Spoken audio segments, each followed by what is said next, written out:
Baik, Assalamualaikum warahmatullahi wabarakatuh. Waalaikumsalam warahmatullahi wabarakatuh. Alhamdulillahirabbil alamin wa bihi nasta'in wa ala umuri dunya waddin.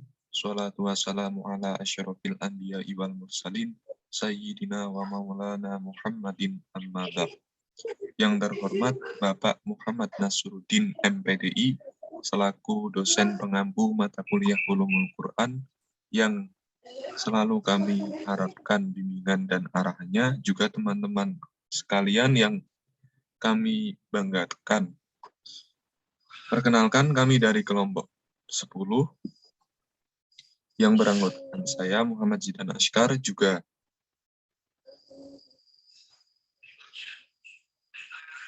Ratna Cuita akan memaparkan makalah kami yang bertemakan Qiraat Al-Quran. Untuk subbab pertama akan diterangkan oleh Mbak Ratna. Kepadanya dipersilakan. Ya, terima kasih Mas Ashkar atas waktunya. Yang pertama adalah pengertian qiraat Al-Quran. Istilah qiraat Al-Quran mungkin tidak asing lagi di telinga kita, tapi untuk pengertian ada sebagian mungkin belum mengetahuinya. Qiraat merupakan jamak dari kata qiraah yang artinya bacaan. Masdar dari qara'a yang artinya ada baca.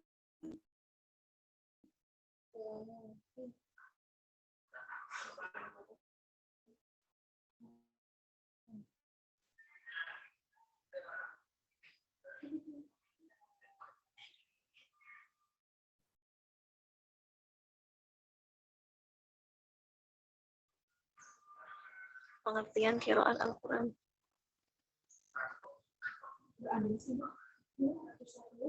Qiraat Al-Quran didefinisikan oleh berbagai imam. Salah seorangnya yaitu Imam Syihabuddin Al-Qustalani dan Imam Asy-Syarkashi.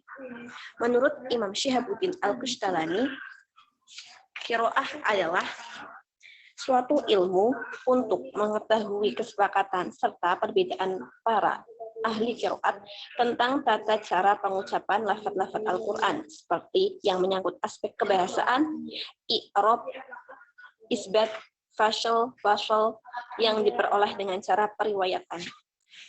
Dari pengertian ini dapat disimpulkan, menurut Imam Syihabuddin Al-Qustalani, qiraat dalam bahasan ini yaitu cara mengucapkan lafaz-lafaz Al-Quran sebagaimana yang diucapkan Rasulullah maupun yang diucapkan para sahabat, kemudian Rasulullah mentakrirkannya. Yang kedua, qiraat Al-Quran diperoleh berdasarkan periwayatan Rasulullah baik secara fi'liyah maupun takririyah. Yang ketiga, qiraat Al-Quran ada kalanya dalam satu versi dan ada kalanya dalam berbagai versi. Sedangkan menurut Imam Az-Zarkashi, qiraah adalah perbedaan atau cara mengucapkan lafaz-lafaz Al-Quran baik menyangkut huruf-hurufnya, cara pengucapan huruf, tahfif, tashkil, yang disampaikan oleh imam-imam tersebut, dapat disimpulkan bahwa qiraat adalah suatu ilmu yang melafazkan kalimat-kalimat Al-Quran serta pelaksanaannya dengan menisbahkan setiap bacaan kepada seorang imam ilmu qiraat. Next, yang kedua, sejarah perkembangan qiraat Al-Quran.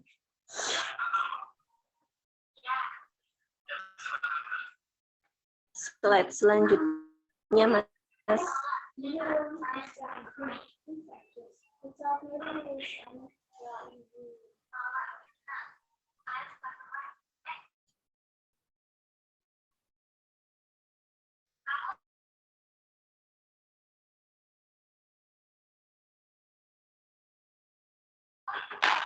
Nah,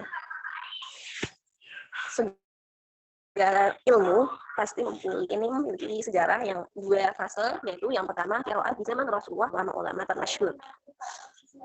Yang pertama, qiraat di zaman Rasulullah dan para sahabat. Qiraat sudah ada sejak diturunkannya Al-Quran, yaitu pada zaman Rasulullah Shallallahu Alaihi Wasallam. Perbedaan membaca sudah pernah terjadi pada zaman Rasulullah dan para sahabat, yaitu antara sahabat Umar bin Khattab dengan Hisham ibn Hakim. Pada saat itu, Umar bin Khattab tidak sengaja mendengar Hisham ibn Hakim membaca surat Al-Furqan dalam sholatnya. Seketika Umar bin Khattab menahan diri untuk membatalkan sholat Hisham, menunggu sampai sholatnya selesai. Setelah selesai, Khalifah Umar bin Khattab langsung menggertak Hisham ibn Hakam dan bertanya, siapa yang mengajarkan bacaan itu? Hisham ibn Hakam ibni Hakim menjawab, Rasulullah Shallallahu Alaihi Wasallam. Kemudian Umar bin Khattab menggertak kembali, kau bohong. Rasulullah Shallallahu Alaihi Wasallam telah membacakan surat yang kau tadi baca kepadaku, tetapi bukan seperti itu. Hisham ibn Hakim kemudian dibawa Khalifah Umar saat bertemu dengan Rasulullah SAW. Hisham ibn Hakim diminta Rasulullah untuk membacakan surat Al-Furqan tadi. Kemudian Rasulullah SAW bersabda, demikianlah surat diturunkan. Rasulullah bersabda kembali, sungguhnya Al-Quran diturunkan dalam 7 huruf, maka bacalah mana yang kalian anggap mudah. Jadi perbedaan qiraat sudah pernah terjadi pada zaman Rasulullah. Tidak hanya satu kali saja, tapi dengan sahabat-sahabat lain juga pernah terjadi. Para sahabat Rasulullah SAW menerima bacaan dari Rasulullah, ada yang dengan satu bacaan, ada yang menerima dengan 2 bacaan, ada yang menerima dengan 3 bacaan, dengan sesuai kemampuan dan kesempatan masing-masing. Lanjut, qiraat di zaman tabi'in dan munculnya ulama-ulama termasyhur.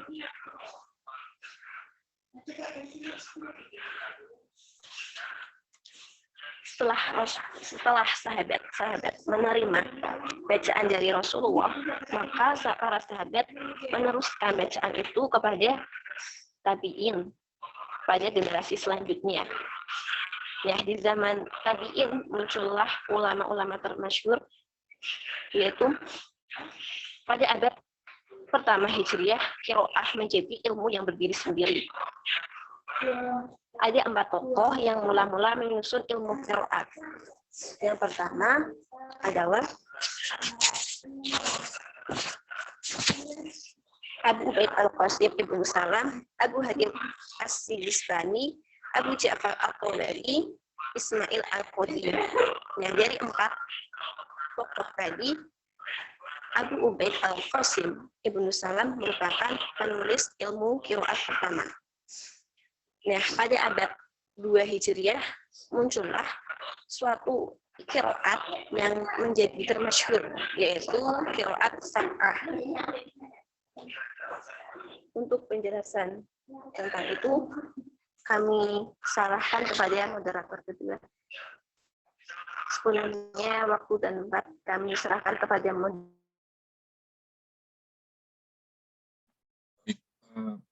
Poin ketiga, ada macam-macam qiraat. Nah, seiring dengan berkembangnya zaman, wilayah Islam telah meluas dan juga menyebarnya para sahabat dan tabi'in yang mengajarkan Al-Quran di berbagai kota, menyebabkan timbulnya berbagai macam bentuk qiraat. Nah, perbedaan satu qiraat dengan lainnya sudah tidak bisa dipertanggungjawabkan lagi. Para ulama menulis qiraat-qiraat ini dan sebagiannya menjadi masyhur, sehingga lahirlah istilah qiraat 7, qiraat 10, dan juga qiraat 14. Qiraah yang pertama, qiraat sab'ah atau qiraat 7. Qiraah ini adalah qiraat yang termasyhur dan yang disandarkan kepada 7 imam. Di antaranya yang pertama, Imam Nafi Al-Madani. Beliau lahir pada tahun 70 Hijriah dan wafat pada tahun 169 Hijriah.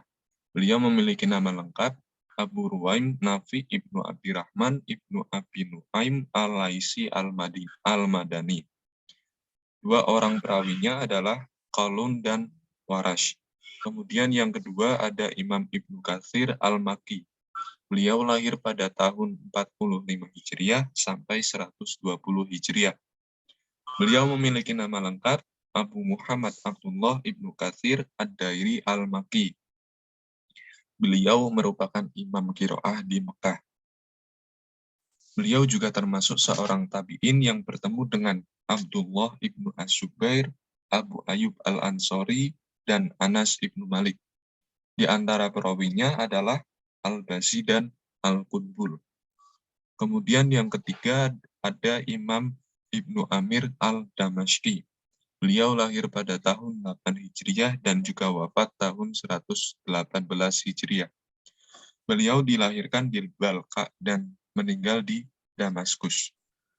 Guru beliau di antaranya Abu Darda, Utsman bin Affan, Mughirah bin Syihab, dan para sahabat lainnya.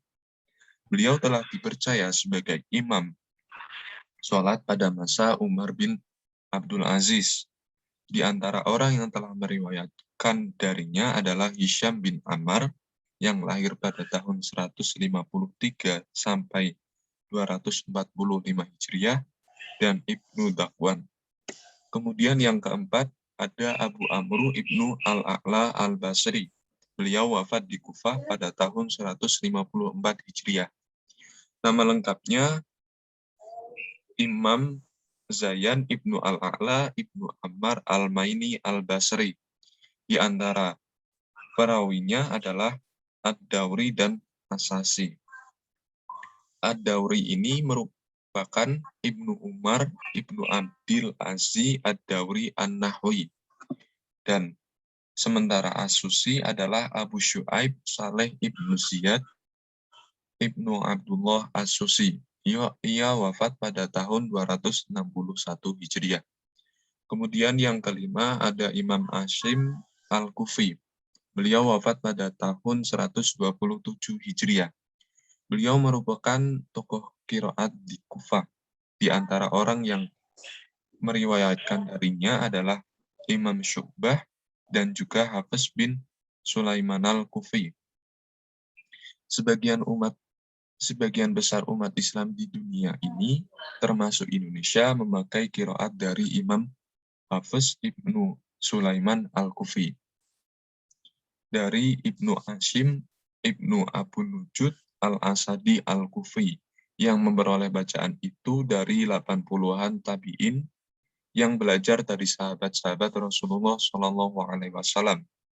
Antara lain, Utsman bin Affan, Ali bin Abi Thalib, Abdullah Ibnu Mas'ud, Zaid bin Thabit, dan para sahabat lainnya. Kemudian yang keenam ada Imam Hamzah Al-Kufi, yang lahir pada 80 Hijriah dan wafat pada tahun 156 Hijriah. Beliau memiliki nama lengkap Abu Amarah Hamzah Ibnu Abin Ibnu Imarah Az-Zayyad Al-Fardi At-Taimi. Beliau adalah Maula Ikrimah Ibnu Rabi At-Taimi. Dua orang perawinya adalah Imam Halaf dan Halat. Kemudian yang ketujuh ada Imam Al-Kisai yang lahir pada tahun 119 Hijriah dan wafat pada tahun 189 Hijriah. Beliau berasal dari Persia dan merupakan seorang tokoh qiraat di Kufah. Di antara orang yang telah meriwayatkan darinya adalah Imam Abu Al-Harith dan Ad-Dawri.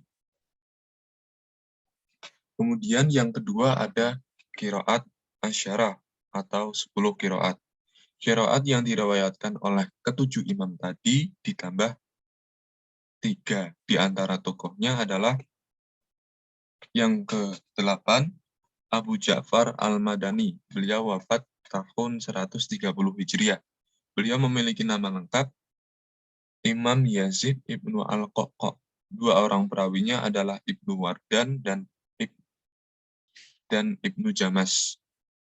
Kemudian yang ke-9 ada Imam Ya'qub Al-Basri yang lahir pada tahun 117 Hijriah dan wafat tahun 205 Hijriah. Nama lengkapnya Abu Muhammad Ibnu Ya'qub Ibnu Ishaq Ibnu Zaid Al-Hadari. Dua orang perawinya adalah Ruwais dan Ruh.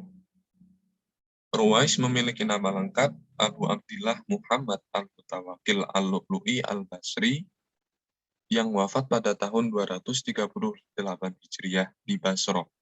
Ruwais adalah julukannya, sedangkan Imam Ruh memiliki nama lengkap Abu Al-Hasan Ruh Ibnu Abdul Mukmin Al-Basri An-Nahwi, wafat tahun 234 Hijriah. Kemudian yang ke-10 ada Imam Khalaf yang lahir pada tahun 150 Hijriah dan wafat tahun 229 Hijriah. Beliau memiliki nama lengkap Abu Muhammad Khalaf Ibnu Hisham Ibnu Tha'lab Al-Bazar Al-Baghdadi. Imam yang telah meriwayatkan darinya adalah Imam Ishaq dan Idris. Kemudian yang ketiga ada Qiraat Arba'ah Asyarah atau Qiraat 14. Qiraat yang diriwayatkan oleh ke-10 imam tadi ditambah 4 imam di antara tokoh-tokohnya. Yang ke-11 ada Imam Al-Hasan Al-Basri, salah seorang tabi'in yang terkenal dengan kehidupannya yang zuhud.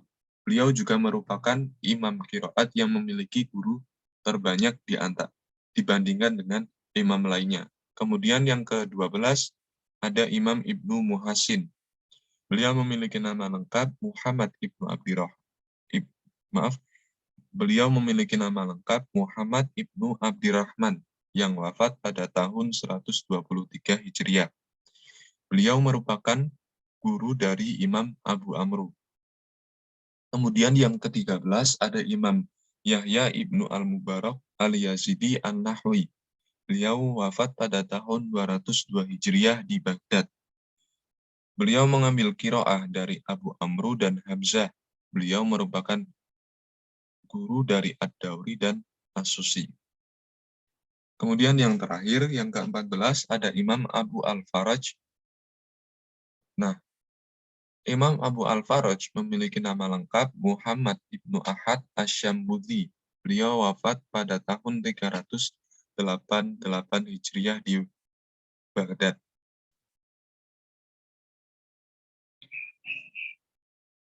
Kemudian pada poin keempat ada syarat-syarat qiraat sahih. Jadi diterima atau tidaknya sebuah qiraah oleh para ulama tidak ditentukan oleh orang atau siapa qori'nya, melainkan ditentukan oleh standar yang telah dibuat oleh para ulama. Nah, di antara standar atau syaratnya ialah kesesuaian dengan salah satu mushaf Utsmani. Sebagaimana yang telah dijelaskan pada bab pengumpulan Al-Quran di atas, bahwa untuk mengantisipasi perbedaan pendapat dalam membaca Al-Quran yang sudah terjadi di beberapa kota yang seperti yang dilaporkan oleh sahabat Hudzaifah Ibnu Al-Yaman, maka Khalifah Utsman bin Affan memerintahkan kepada seluruh tim untuk menulis ulang kembali Al-Quran ke dalam beberapa mushaf, yang mana acuannya mengacu pada mushaf pada masa Abu Bakar.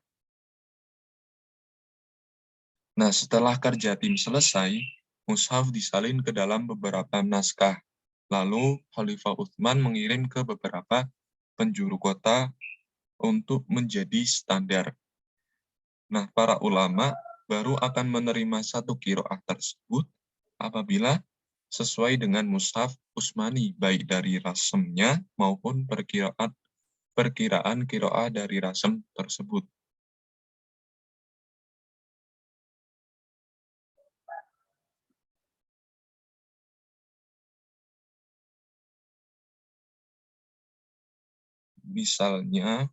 Misalnya di semua mushaf ditulis lafadz Maliki Yaumiddin tanpa alif pada lafadz Malik. Qiraah tanpa alif berarti cocok secara nyata dengan rasm mushaf Utsmani seperti penulisan Malikin Nas. Sedangkan qiraah dengan alif cocok dengan mushaf Utsmani dengan perkiraan atau takdiron seperti penulisan Malikal Mulki. Kemudian syarat yang kedua, kesesuaian dengan kaidah bahasa Arab walaupun hanya satu kaidah atau satu segi.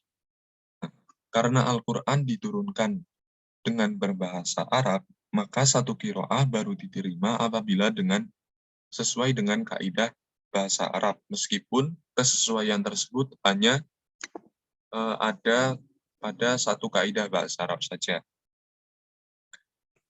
Tetapi jika satu qiraah terbukti berdasarkan sanad yang sahih berasal dari Rasulullah SAW, para ulama qiraah akan menerimanya sekalipun tidak sesuai dengan kaidah bahasa Arab. Sekalipun para ulama nahwu mengatakan bahwa qiraah tersebut ganjil dari sisi bahasa Arab. Karena qiraah adalah sunnah yang harus diikuti, tidak boleh ditolak hanya karena tidak sesuai dengan kaidah bahasa Arab atau ilmu nahwu itu sendiri. Nah, menurut Imam Az-Zarqani, sikap ulama qiraah itulah yang tepat. Karena kaidah bahasa Arab atau ilmu nahwu disusun berdasarkan kitab Allah, ucapan Rasul, dan juga ucapan orang-orang Arab. Jika suatu qiraah sudah ditetapkan berdasarkan riwayat yang diterima, maka Al-Qur'anlah yang menjadi hakimnya, yang memberi kata putus terhadap para ulama ahli nahwu dan kaidah-kaidah yang mereka susun.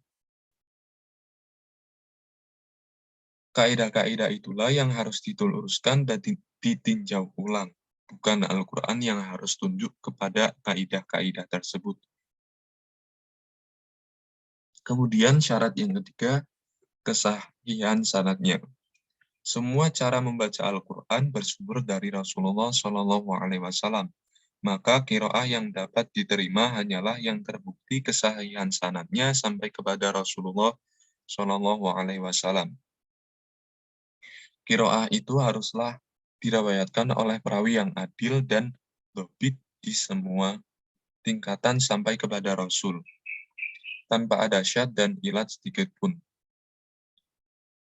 Bahkan tidak hanya sahih, mereka juga mensyaratkan riwayat itu harus masyhur menurut para imam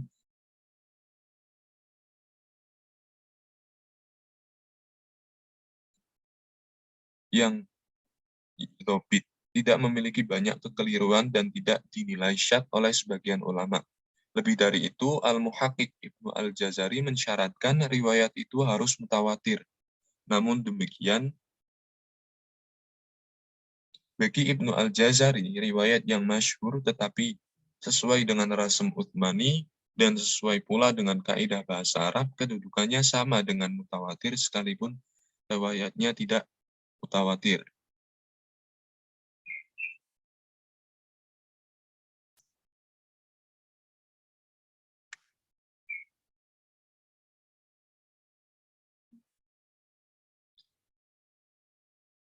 Dan hikmah adanya perbedaan qiraah.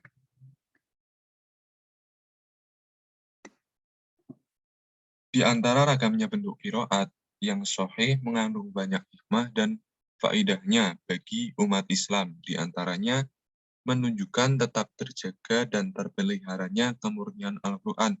Jadi meskipun seiring berkembangnya zaman, munculnya berbagai macam bentuk qiraat, itu tidak merusak atau merubah kemurnian dari Al-Quran itu sendiri. Kemudian yang kedua, memberi kemudahan kepada umat Islam dan meringankan mereka dalam membaca Al-Quran. Kemudian hikmah yang ketiga adalah merupakan bukti kemukjizatan Al-Quran dari segi kepadatan maknanya, karena setiap qiraat menunjukkan sesuatu hukum syarak tertentu tanpa perlu pengulangan lafaz. Kemudian hikmah yang keempat, penjelasan terhadap apa yang mungkin masih global dalam qiraat lain.